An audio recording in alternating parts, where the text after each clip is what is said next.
Hello learners, welcome back to my YouTube channel online तैयारी with Puri. आज हम current affairs पढ़ेंगे 3 जून के।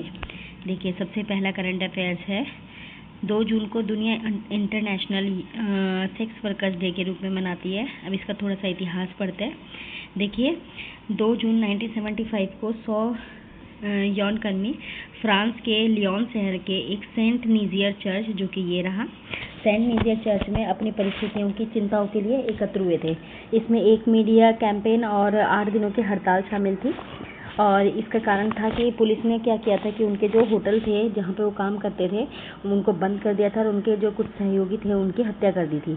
लेकिन लास्ट में उनकी मांग तो पूरी नहीं हुई और चर्च को खाली कर दिया गया। तो उनके लिए जागरूकता बढ़ाने, अधिकारों की वकालत करने, उनका सशक्तिकरण करने के लिए ये दिन मनाया जाता है। अगली करंट अफेयर देखते हैं। 3 जून को विश्व साइकिलिंग दिवस के रूप में मनाया जाता है। अब इसके भी थोड़े से इतिहास के बारे में पढ़ते हैं। तो इसके इतिहास के बारे में अगर पढ़ें तो इसका विचार एक पॉलिश अमेरिकी थे, जो कि ये फोटो में दिख रहे होंगे, जिनका नाम है प्रोफेसर लेस्जेक सिबिल्स्की। और ये एक सोशल साइंटिस्ट हैं और इन्होंने प्रस्तावित किया था कि एक विश्व साइकिलिंग दिवस मनाना चाहिए, क्योंकि साइकिल के अनगिनत फ़ायदे हैं। तो इसलिए तो क्या हुआ कि तुर्कमेनिस्तान और 56 बाकी देश थे जिन्होंने संयुक्त राष्ट्र महासभा में अप्रैल 2018 को 3 जून को विश्व साइकिल दिवस मनाने के लिए समर्थन दिया और 3 जून को फिर विश्व साइकिल दिवस मनाया जाने लगा। देखिए, ये हैं हमारे प्रोफेसर लेस्जेक सिबिल्स्की, जो कि एक सोशल साइंटिस्ट है। नेक्स्ट न्यूज़ है हमारी भारत के जो सर्वोच्च न्यायालय है, सुप्रीम कोर्ट, उसने 2013 के जो लिंग संवेदनशीलता और यौन उत्पीड़न विनियम थे, उनके अनुसार लिंग संवेदनशीलता और आंतरिक जो शिकायत समिति थी उसका पुनर्गठन किया है। इसके पुनर्गठन की शुरुआत मुख्य न्यायाधीश द्वारा की गई, जिसमें न्यायमूर्ति ये हेमा कोहली हैं, जो कि अध्यक्ष चुनी गई। ये है न्यायमूर्ति BV नागरत्ना, जो कि सदस्य, और ये है डॉक्टर सुकधा प्रीतम, जो कि इसके सदस्य सचिव के रूप में चुनी गई। इस समिति में supreme court bar association, supreme court advocate on record association और supreme court bar clerk association के प्रतिनिधि भी शामिल है। अगली है न्यूज़ हमारी गौतम अडानी के बारे में।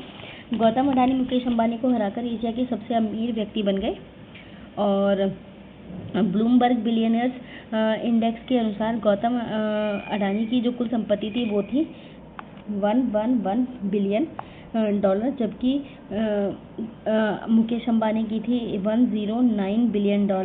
तो इस तरह से जो गौतम अडानी है वो दुनिया के 11वें सबसे अमीर व्यक्ति बन गए और जो मुकेश अंबानी है वो 12वीं रैंक पर फिसल गए। उसके बाद है ये हमारे हैं गौतम दिनेश कार्तिक। देखिए, जो ये वरिष्ठ क्रिकेटर भी हैं, विकेट कीपर भी हैं और बैटर भी हैं, और इन्होंने क्रिकेट से संन्यास लिया है। इनका अगर इंटरनेशनल करियर की बात करें तो इन्होंने इंटरनेशनल में टोटल 180 मैच खेले। टोटल रन है 3463 रन। एक टेस्ट में सेंचुरी है इनकी और 17 इनकी हाफ सेंचुरी है। 2004 में जब सौरव गांगुली कैप्टन थे तब इंग्लैंड के खिलाफ इन्होंने खेला था और इन्होंने माइकल वॉन का वायुमंडल स्टंपिंग किया, जिससे बहुत फेमस हुए। लास्ट मैच इनका T20 वर्ल्ड कप था, जो कि रोहित शर्मा की अंडरशिप में था। और IPL मैच की अगर बात करें तो 17 साल तक इन्होंने IPL मैच खेले हैं, 257 मैच खेले हैं और 4842 रन हुए हैं। अब है नेक्स्ट हमारा तेलंगाना का formation day. Telangana formation day 2 जून को मनाया जाता है, 2 जून को, और ये भारत का 28वां राज्य है और 2 जून 2014 को ये बना था और ये आंध्र प्रदेश से अलग हुआ था। अब नेक्स्ट न्यूज़ है हमारी इंडियन एयरफोर्स के बारे में। इंडियन एयरफोर्स ने राफेल युद्ध प्लान का जो 2 सप्ताहीय बहुराष्ट्रीय हवाई अभ्यास रेड फ्लैग के लिए तैयार किया है। ये 30 मई को अलास्का में शुरू हुआ। IL-78 एयर टू एयर रिफ्यूलर्स और C-17 परिवहन विमान की मदद से अमेरिका के इल्सन एयरपोर्ट पर पहुंचा। तो इसमें ये देख सकते हैं कि इल्सन एयरपोर्ट कहाँ पर है, अमेरिका में, और उसमें टोटल 9 राफेल ने पार्टिसिपेट किया। ये देखिए, ये मैंने एक राफेल की फ़ोटो लगा रखी है। उसके बाद है नेक्स्ट न्यूज़, भारतीय नौसेना 2 वर्षीय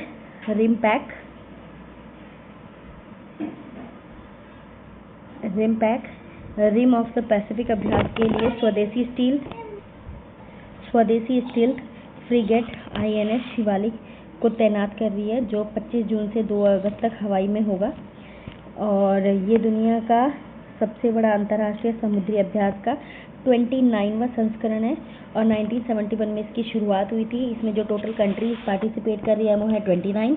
इसमें टोटल सरफेस शिप होंगे 40, इसमें 3 पनडुब्बियाँ होंगी, नेशनल लैंड फोर्स होंगे 14, एयरप्लेन्स होंगे 150 इसमें। तो इस तरह से ये सब पार्टिसिपेट करेंगे। नेक्स्ट है हमारा आइसलैंड के बारे में। ये है हमारी हल्ला टॉम्सडोटिर जो कि 55 साल की है। इसने गुडनी जोहानसन की जगह, ये है हमारे गुडनी जोहानसन, इनकी जगह आइसलैंड की राष्ट्रपति बनी है ये हल्ला टॉम्सडोटिर, और ये दूसरी ऐसी सम्मानित महिला बनी है। और इन्होंने किस किस को हराया है हल्ला टॉम्सडोटिर ने? एक तो इन्हीं को हराया है, गुडनी जोहानसन को, और दूसरा हराया है इनको, कैटरीन जेप्सडॉटिर को, और इनको हराया। और इस तरह से इन्होंने टोटल 34.3 वोट हासिल किए।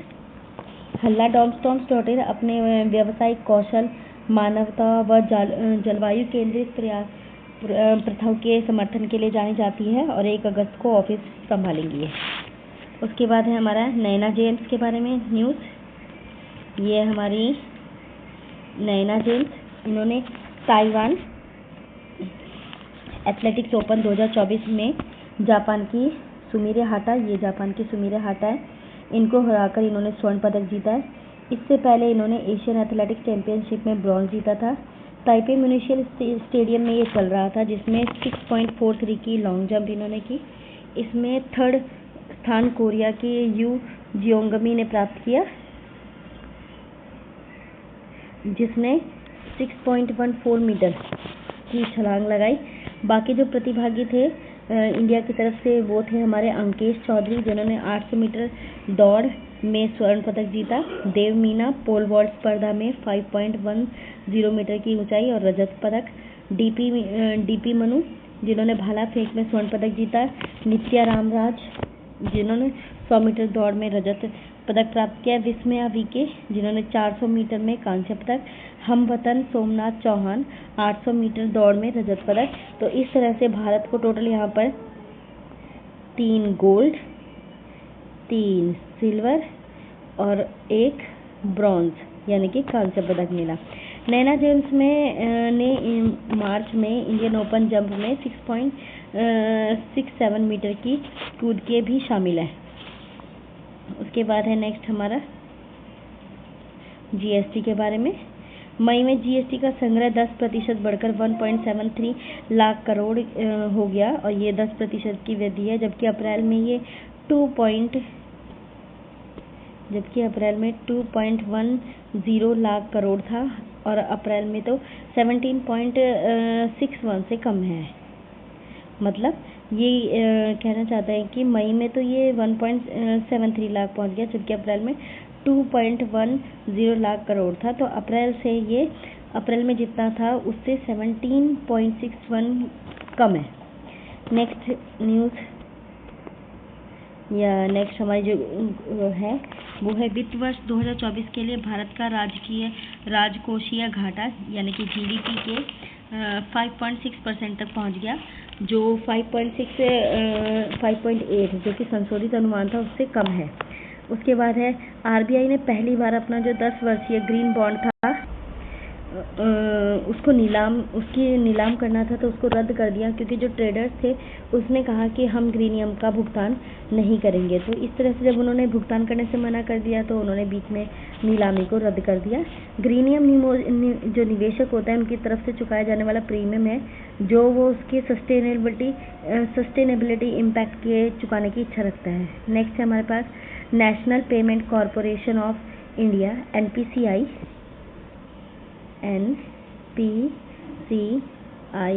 National payment corporation of India के अनुसार मई में UPI के जरिए 14.04 अरब का लेन देन किया और इससे इसका इतिहास वर्ल्ड रिकॉर्ड बन गया। उसके बाद नेक्स्ट है हमारे पास केंद्र ने जैसे जो भी सर्विसेज वगैरह होती हैं,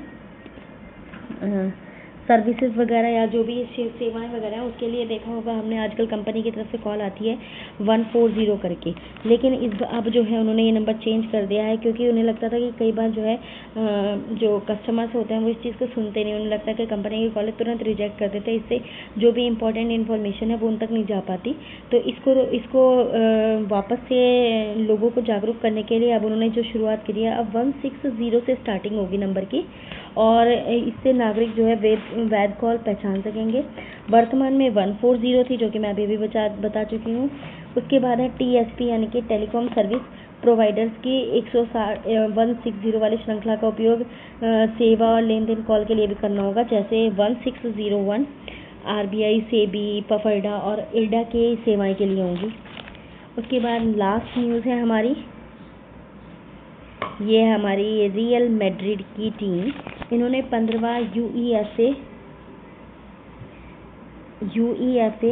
चैंपियंस लीग जीती जो कि फुटबॉल का होता है। रियल मैड्रिड एक स्पेनिश टीम है और इसने बोरुसिया डॉर्टमंड टीम को हराया। बोरुसिया डॉर्टमंड टीम जर्मन की है। इसमें विनीशियस जूनियर जो कि ब्राज़ील फुटबॉलर है, इन्होंने दूसरा गोल मारा और जैसे ही इन्होंने दूसरा गोल मारा था 2-0 से जो रियल मैड्रिड की टीम थी वो जीत गई और इसलिए जो रियल मैड्रिड है वो 11 सत्रों में छठा चैंपियन लीग खिताब दिलवाया है। आगे देखिए, नेक्स्ट है हमारे इसके जो टीम के कोच हैं, इनका नाम है कार्लो एंसेलोटी। ये जो एंसेलोटी हैं, कार्लो एंसेलोटी, ये रियल मैड्रिड के कोच हैं और ये इटली के हैं। तो थैंक यू लर्नर्स। और अब हम नेक्स्ट वीडियो में अपनी 4 जून की करंट अफेयर्स के बारे में पढ़ेंगे और मैं आपको इसी तरह से वीडियोस शेयर करती रहूँगी। आप मेरी वीडियोस को लाइक कर दीजिए, सब्सक्राइब कीजिए और शेयर कर दीजिए, जिससे कि ज़्यादा से ज़्यादा लोगों तक ये इंपॉर्टेंट करंट अफेयर्स पहुँच सके। Thank you learners.